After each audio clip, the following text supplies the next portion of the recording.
Do you ever sit down to write a song and nothing's working? Nothing's flowing. It's 2 a.m. and words that you've read your whole life start to look weird. Well, hopefully this video will help you out and prevent you from having a creative meltdown because I've been there, done that. I'm Olivia Ruby and I have written songs for over 10 years now for K-pop groups, my previous group, myself, and even you guys. I wrote a song for you. The album is coming out on April 20th on all streaming platforms. I know it's been out for like 7 years now, but it was never on streaming, so yeah, mark your calendars. Over the past couple years being in the music industry, I have gathered a bunch of tips and tricks that I like to use, and I'm here to share them with you today. These are my personal favorites. I'm not no specialist, but these are just what I use. So today, I'm here to share my top 10 songwriting tips to hopefully get you unstuck and make writing feel fun again. So let's get into it, angels. Number 1, start with a concept. Starting with a concept is crucial in songwriting, in my opinion, because it makes everything more streamlined and a little bit easier. It gives your song direction, emotional depth, and purpose. A concept is the main idea behind the song. A strong concept acts as the foundation for the lyrics, the melodies, the production, and even the marketing. Having a concept helps you stay on track while you write. And that's why I think it's so important. I personally love starting with a good concept because, I like to jump from, concept to concept to theme to like, oh, what if we mention this? And it has nothing to do with the concept at the end of the day. So then the song is just everywhere and nowhere at the same time. And by the end of doing all that, I'm like, what is a song even about? And we don't want that. We do not want that. A strong concept shapes your entire song. Think about Ribs by Lorde, or Driver's License by Olivia Rodrigo, or even The Night We Met by Lord Huron. He takes you on this journey, this cinematic, nostalgic, sad journey. It makes you want to cry. He's literally talking about taking me back to the night we met. I had all of them, most of you, some and now none of you. What a strong concept. And he's not just saying like, oh, I miss our first date. He's like, no, take me back to the night that we met because I miss you so much. I don't know. I'm going to go cry now. I love that song so much. Also, Ribs by Lorde and Driver's License by Olivia Rodrigo. Though both of those songs have such a strong concept and they're amazing songs. At least I think. But they have strong concepts at the end of the day. They all have something intriguing, emotional, and unexpected that they built their song around. It's like they're building a world for one song. Yeah. Once you have the concept, it narrows everything down. Now you can truly think about what is happening within this concept. What are the themes? What is the lyrical language within this concept? You're probably wondering, why does it matter? Well, the concept is like the emotional anchor of the whole song. It helps with the cohesiveness and clarity. Without a strong concept, the song can feel scattered. And if that's what you want to do, girl, go. Girl, go. This is just a tip. Also, sorry, I'm looking at my notes, guys. I need my notes. And now you're probably wondering, like, how do I even find a concept? Like, what are you talking about? Well, I have tips for that too. So what I do to even find a concept is I'll go to my notes app, I'll scroll around, go back to a year when I had like my worst heartbreak, or sometimes I find just random phrases that my friends say and I'm like, yeah, we're writing with that. And then sometimes I'll even go to Pinterest and I'll find a photo that I really want like the soundscape of the song to feel like. This is an image I used for one of my songs that didn't make it for Boys World called Cause a Riot. The photo screams riot, And to find a concept, you can also think of a moment where you felt really strong emotions. Whether it was heartbreak, nostalgicness, whatever. Think back. Within that feeling, there's a concept waiting to be born. Let's say it was heartbreak. Heartbreak is the theme, but the street name that you used to go see your ex on could be the concept. And now you're pulling from real life experiences and now everything just got immediately deeper. If that makes sense. I don't know. It also could be the title. Street name as a title never fails. Okay, for a real life example, when I wrote Pina Colada with my friend Ilana for Boys World, we went into the session wanting to write a song about an object, and that was a concept. and we landed on pina coladas. And then the whole song was born. It all starts with a concept. We had a strong concept. We went in. We said, we want to write about pina coladas. And we wrote about pina coladas. And we twisted it and we said, I'll be your pina colada. It's not just like, you like pina coladas. It's like, I'll be your pina colada. You know? I don't know. I'm not a teacher. I'm not a specialist. These are just some tips that I like. So the concept can always evolve deeper as you write, but going in with a phrase or a title and a concept just makes everything easier, and you know exactly what you want to write about. I have a concept dump in my Notion and in my Notes app where I just store everything, all of my concepts. That way I am ready to go. And when I have a session coming up or I just want to write in my room, I will pull that thing up and I'm set. I have a bunch of ideas ready. I have references. I have colors. I have pictures. It's really good to invest the time into making that for your songwriting sessions. So yeah, that was tip number 1. Start with a concept. Number 2, use the show, don't tell method. Instead of saying how you feel, you describe it. That way, when the listener is listening, they're feeling it with you because you're describing it in a way that's more personal and authentic. It's all about adding a little spice. Just a little spice. Like, instead of just saying, I'm sad that you left me, let's describe it. Anybody can say that I'm sad, but how can you use your own personal experiences and turmoil to make it more authentic to you with descriptive words? How can you offer your listener a new perspective about sadness in the way that you felt it? Since we're using I'm sad, let's explore ways that we can say I'm sad without saying I'm sad. Let's use heartbreak as an example. Instead of saying I'm really sad you left me, you could say I dreamt of you last night. Waking up felt like losing you all over again. Ooh, you see that? Wait. Yeah. Paints a picture. That's exactly what we want to do. We want to be descriptive. We want to add some zhuzh, some spice to your lyrics. That whole phrase is showing that you're sad, not telling them that you're sad. It's such a good exercise to go through basic emotions and figure out different ways that you could say it that relates to your story and your experiences. It's going to add depth, vivid imagery. It's going to be like, girl, you can write. What is that? I'm showing, not telling. Use those sensory details, those metaphors, X, Y, and Z to really transport people when they're listening to your songs and to your world. It's really hard though. It takes a lot of practice. Like I could not do that at first. So be kind to yourself. It's just a fun little exercise to try when you're writing. So yeah, show don't tell. Number 3, put in your 10,000 hours, honey. The 10,000 hour method comes from this book, The Outliers. I'll put it right here. It basically says that you need to put 10,000 hours into your craft to become like a master and get really good at it. So for songwriting, writing consistently and even when you don't want to will sharpen your skills. You don't have to write a complete song either. As long as you are making the time to write like a verse or a hook or a full-length poem, you're putting in minutes that will equal those hours, that will equal you becoming an even better songwriter. And this tip is not easy because sometimes you just really don't want to write that day, but those days that you don't want to write and you write is going to mean so much more than not. Like the time is going to pass anyways. You might as well be uncomfortable to get comfortable with writing. Consistency is key in this.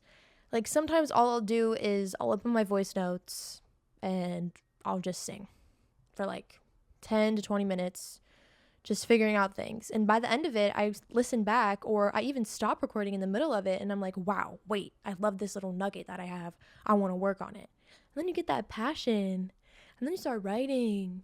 And then those 10,000 hours goes by and you're just like, wow, I've gotten so much better because I put the time into my craft because I love it and because I want to get better. And you will. The goal of the 10,000 hour thing is to let your ideas flow and get more comfortable with writing. And the biggest advice that I've heard, I forgot where I heard it from, but you have to write 100 bad songs to get a good one that you love. And that's just the process. Not every song you write is going to be good. Okay? I want you to think about that. You're just writing because you love it and you have things that you want to say. So, yeah. You're going to have to write bad songs, y'all. I'm sorry. I would show you my bad songs, but maybe that's for another video. because I've written bad ones. But it's okay, because now I've written songs that I love and are beautiful. So it's all about putting the 10,000 hours into your craft. So yeah. Number 4, edit and refine. Don't be afraid to edit your song after the first draft. Songwriting isn't always about getting it right on the first try. It's about refining and improving your ideas over time. Great songs usually don't happen in one take, and sometimes they do. But those are very rare. And it's a very fun and exciting thing to happen, but they don't usually happen in one take. I don't let the editing and refine thing wear me down either, because sometimes a song just won't work. You could go back a million times and nothing's working, and that's okay. That is literally okay. Who says it, you revisit that song in 4 years and it's even better than you imagined because you let it go and you gave the song some time, but then you came back. It's all about editing and refining and giving yourself that time and taking away that pressure that everything has to be perfect the first time. The great thing about songwriting is that you could just do it again, maybe even better. You can take the same concept that you had in a song that's not working and redo it in different ways that you didn't even think of. It's all a part of the process. Like Melodrama by Lorde, apparently she went in and refined everything like multiple times and redid things, and now it's the album that's out. And I am so glad that she took the time to edit things and do her little, her little 1-2, because it's one of my favorite albums of all time. So, it's the perspective of editing and refining. It doesn't have to be perfect. Number 5, play with song structure. There's a structure for you to use, and it's the verse, pre-chorus, chorus, verse, pre-chorus, maybe a bridge. It's a good structure, but also sometimes we can play with it. Having a consistent structure does help shape the vein of your song, but there are moments where you want to start with a hook, and that's totally okay, and I feel like you should try that sometimes if you haven't yet. It's really fun. Now, if you're just starting off songwriting, I recommend sticking to that at first, because that's sort of what I did, and that really helped me get comfortable with the elements of songwriting. This point is all about making your song as you as possible. If you feel like you want to start off with a verse and end with a bridge, you can do that. There are no rules here. It's all about being authentic and being an artist. Also, if your verses are soft, make the chorus big. If your verses are like rah rah, maybe do like a little steady chorus. The juxtaposition of everything really adds contrast within a song, I think, and it helps build tension. And I love a song that has some good tension that you can cut with a knife. But at the end of the day, my biggest tip within this one is try to make the song as you as possible. And if that's playing with the song structure, go ham, honey. Do it. Number 6, sing nonsense until it sounds good. Humming and singing gibberish can actually make you find lyrics and melodies at the same time. Singing nonsense until it sounds good is a way to just let your creativity just flow and figure out melodies and stuff that you wouldn't have tried if you just started off with lyrics. Melodies are meant to flow naturally, and by letting yourself sing nonsense, it just takes away that pressure, that wall. And a lot of famous artists do this, like Ariana Grande, Billie Eilish, Post Malone. I feel like every artist does this, so this might be like a redundant tip, but you have to look weird while you're writing songs. Like, you have to. There's just this thing about songwriting where you have to be a little weird. You have to be willing to be a little weird. And if that's singing gibberish and different vowels, like, ooh, yeah, like gibberish, like you're basically singing in Simlish at this point when you're just singing nonsense until it sounds good. The amount of times that I have sat down and used my voice notes and have scanned through it and I'm like, wait, I said a lyric there. There is literally a lyric and a melody at the same time. I feel like sometimes when you just sing gibberish until it sounds good, you're basically just actively writing the song and you don't even realize it because you took that mental block away and you're just like, I'm just singing.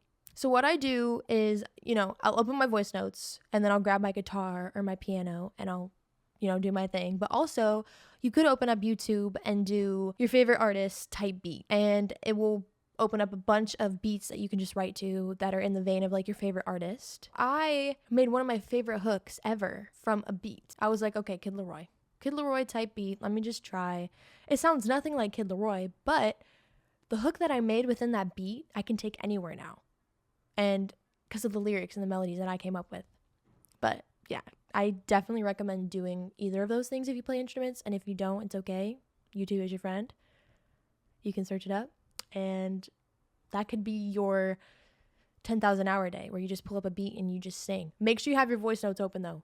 Sorry to point at you, but make sure you have your voice notes open, because there has been countless times where I didn't have my voice notes open and I forgot everything that I did. So make sure you keep your voice notes app open and record everything when you're doing this. It's all about trusting the process and letting your intuition guide you. So go open that voice notes app and sing that gibberish. Gibberana. Number 7, change up the perspective. Perspective shifts in songwriting can make your song all of a sudden feel completely different. I have to grab my phone because there is a lot of material for this tip. But second person perspective, which is you. Instead of saying, I feel heartbroken, talk directly to someone using the word you. It makes the song feel personal, like it's a letter or confrontation. It puts the listener inside of a story as if they're the one being spoken to. It feels direct and emotional, like someone's calling them out. You call me again, drunk in your bed. Like, she said you. She didn't name drop, but she said you. So, an exercise to start writing in second person would be writing a letter to someone that hurt you. Probably like, you did this and you did that. You know, it's a good exercise. I've done that multiple times and it works. It also is very healing. Yeah. And then there's third person storytelling. He, she, they. It feels cinematic, like a mini story.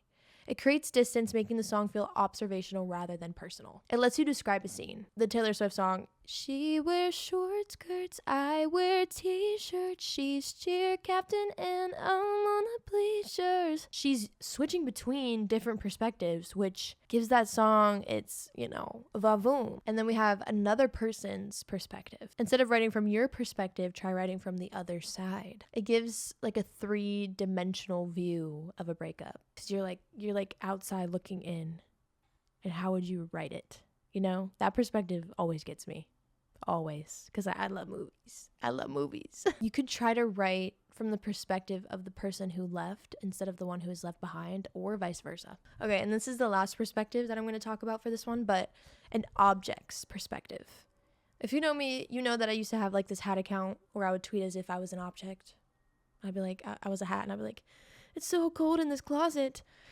So kind of channeling that, but like obviously in a more like deep metaphorical way, unless you're one of those goofy songwriters that I am sometimes, where I like to, be weird and funny. So what I wrote in here as an example is turn everyday objects into powerful symbols. Pick an object and imagine that it has feelings. What would it say? A mirror. I watched you change, but you don't see me anymore. A necklace. I still hang around your neck, but your heart is somewhere else. Oh! It's like, I'm still here, loving you on the other side, but you already have a new necklace. You're already done, but I'm still here. I'm still at the restaurant, But yeah, switching perspectives is something that I like to do to strengthen my writing. So hopefully you have fun playing with that, and hopefully it made sense. Number 8, live life. This one might be controversial because I used to hate this tip. I truly did. Because a lot of people say you need to live life to write about it. And I was always like, my imagination is enough. Like, what are you talking about? Da da da da. But there was some truth behind that. Because as I've lived life, my songwriting has gotten extremely better. Your creativity and imagination can only do so much until you've lived life. Because now that I've, lived some life, I can pull from street names. I have the amount of days I was together with an ex that I could write about. I have so many things now. I have so much material that's very personal to me that will make my music even more personal and authentic. Like I said, I have numbers, like how many days we were together. So instead of saying we were together for a while, I could be like, we were together for 126 days, or 126 days too long, too short. Something I could play around with, a number. And that also adds to the show don't tell method. So they're kind of connected. Also, let's say you're thinking like you can't write a song because you've never been in a relationship or XYZ. Maybe you don't need to write about being in the relationship. What if you write about what you're experiencing now? Do you feel like you're missing out? People don't really connect with you the way that you wish they would. Are you yearning to be loved? Or maybe you're just annoyed that you're not in a relationship yet. And since you're feeling that way, you don't have to focus about not being in a relationship. You can focus on the community that is dealing with the same things as you and write a song for them, which is also writing a song for you, which is also being more authentic and fueling your own artistry. Also, by me saying live life, I don't mean like go crazy, like on a bender. Like even movies and TV shows offer a lot of inspiration. I love taking inspiration from movies and TVs because sometimes they drop these one-liners and you're just like, wow, that inspired me. I need to go write. Even when I listen to Lana Del Rey's music, I know that that girl is getting her heart broken, falling in love, doing random things because she just lives life. And it is so present in her music. And I think that's also why she's such a good artist because she's just out here. She's getting experiences and writing about them all the time. Either way, go live life. Go get inspired. Go try a new coffee shop. Go see a movie. Go hang out with a friend you haven't seen in a while. Maybe they have some stories that can inspire you. Go fall in love. Go get heartbroken. Go be a little cute human and soak up some experiences to write about. Also, to add on this, like I said, talking to people will give you so much inspiration.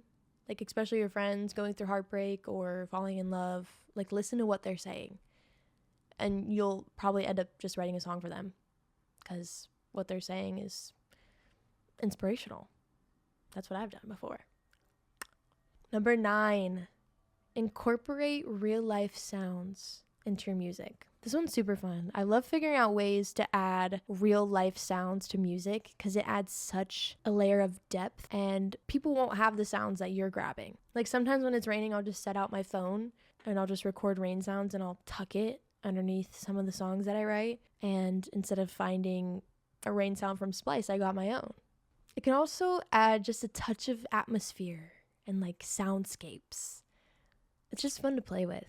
It could even be just like setting your phone out while you're at a coffee shop and like gathering all the ambient sound and then throwing it in a song and layering it with piano and guitar. I highly recommend creating a found sound library where you have all of your sounds that you gathered in a little folder that we can pull from all the time.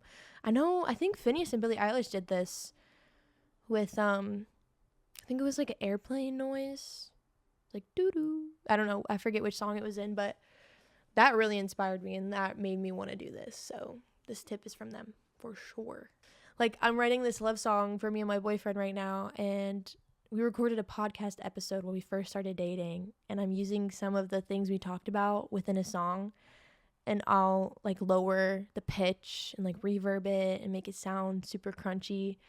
So just stuff like that. It's just so fun to just grab weird sounds and add them to your songs. So I highly recommend this tip to make it more you. Last but not least, which is my most important tip, throw self-doubt in the trash can, please. Because if you are creative, you have a lot of self-doubt, and that's okay. But stop. You are your worst critic at the end of the day. What you have to say is always worth writing about. And get out of your own head. Get out. Especially with the self-doubt. It's good to be in with the creativity, but when you have doubt, get out. Wait. Oh. Never doubt yourself when you're writing, and especially when you're writing alone. Because who are you trying to impress? Who? The ghosts in your room? No. Who cares? You're not even trying to impress yourself. You're just expressing what you want to express. We're not trying to write a top 40 hit right now. We're just trying to get our art out and our thoughts and our feelings on paper and in melodies and in music. Like just get out of your head. And I tell myself this all the time because sometimes I'll grab my guitar and I will ask myself like, are you even good at this? Why are you doing this? You don't even have a hit. You don't even have this. You don't even have that. And then I look at myself and I'm like, why am I bullying myself? I am just trying to write and have fun. Like my inner child, I literally have a picture of myself on my desk because I do this for her. She was the one who wanted to do this so bad. She was the one who would run up and down Buffalo Wild Wings, because my mom used to work there, and put on the karaoke machine and just sing. She was the one who had a talent show and performed Who Says by Selena Gomez and felt on fire afterwards. I do it for her because she's the one who wanted this dream, and I still want this dream, and she's still in me. And it's important to stay true to your artistry and not let the world tell you that you shouldn't be doing what you love. Obviously, survival is important, but when you're just writing, when you have your free time, like, don't be so hard on yourself. Just write and have fun. Because who are you trying to impress? Nobody. Get out of your head and make that art that you hear and see in your mind. Some days are better than others, especially for my growth in the luteal phase. You know, some days it's just not going to happen, and that is when it's okay to put your guitar down. If you start crying and you get super emotional like I used to, it's okay. Just because you couldn't write today and you tried doesn't mean that you're any less, because you showed up, you tried, and it didn't work out, and that is okay. Sometimes when you're writing, a lot of emotions come up and you start feeling things and you get really uncomfortable with your feelings, but the whole point of music is to heal, in my opinion. And especially when you're writing for yourself, don't be so hard on yourself, because it's for you. And if people like it, that's a plus. But if you like it, that's the most important part. I'm bringing this picture back out because I want you guys to remember who you're doing it for. If you have a strong passion for songwriting, singing, being a musician, do it for them. Do it for the little person inside of you that saw their first piano and felt immediately attached to it. Do it for them, because they'd be so proud of you where you are now, especially since you're watching this video. Like, you're actively trying to be better, and that's the most important part. Throw self-doubt in the trash can, please, because it's okay. It's gonna be okay. We're just making art. We're just making art. Yeah. Yeah, hopefully that last bit made sense. I started going on a tangent. It started being a podcast episode. But at the end of the day, these are just tips and tools that you can use. And there are no rules. Just tools. Sometimes you just want to say I'm sad. And you don't want to use the show don't tell method. And that is fine. You can say I'm sad. And leave it at that. And that is okay. The key is to experiment. Put in your 10,000 hours and have fun with it. Playing around with any of these tips, I think, will strengthen your songwriting, because these are tips that I've used and they have. I've gotten so much better just by writing more and experimenting. If you found these tips helpful, let me know in the comments. What's your biggest songwriting struggle? I want you to comment below and let's talk about it. I'll be replying to comments every day, all day. So let me know. Don't forget to like and subscribe. And mark your calendars for April 20th. Because I wrote a song for you on streaming. So slay down that writing, angels. I believe in you. And I'll see you soon. Bye.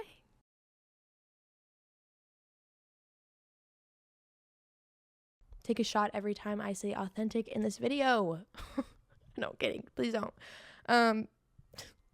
This is why I don't teach. This is why I don't make these videos. Anyway, slay down that writing, angels, and I'll see you in the next one.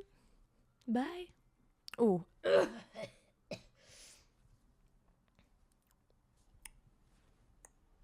My hair is growing. Thank God. This is where I started. This is where I am now. Ah! Okay. This is not about hair. Person perspective. Oh my God. Ignore.